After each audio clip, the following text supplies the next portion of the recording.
I guess Mum was called Rose because, well, she was 11 out of 12 children. They were running out of names.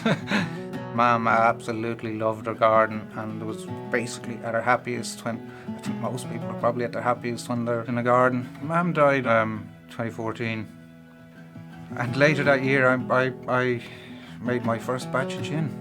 My youngest brother, Paco, was getting married. I basically suggested to Paco that it might be nice to make a specific batch of gin just for them, a special batch just for their wedding, for the toast, to hand to their guests. But one thing I had said to Paco, before you come down, walk outside the back door of Mam's house, go and butcher that rose plant and bring them down, and we'll throw them into the mix, into the gin.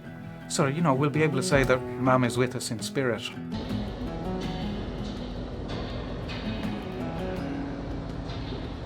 What's the best way that we're going to be able to do this now to really capture these wonderful fresh flavours? Will we put the roses into the pot?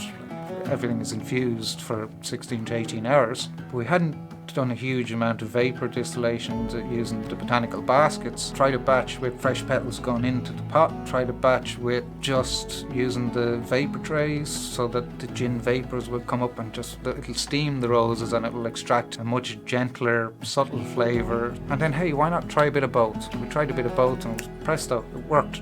Post distillation, I basically get big muslin sacks, a combination of fresh and dried rose petals, and dip them down into a tank. We're extracting some natural colour from the rose petals, and you're also deepening that rose flavour, and it brings that sort of almost Turkish delighty kind of flavour to the finished product.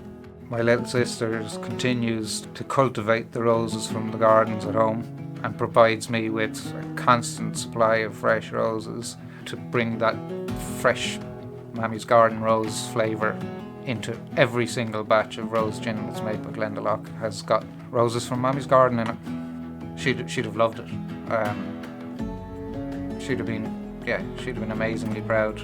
And I guess I'm happy to be able to produce something that I suppose still helps us to connect with Mam, and we call it Mam's Gin at home. She'd love it. She'd be so proud.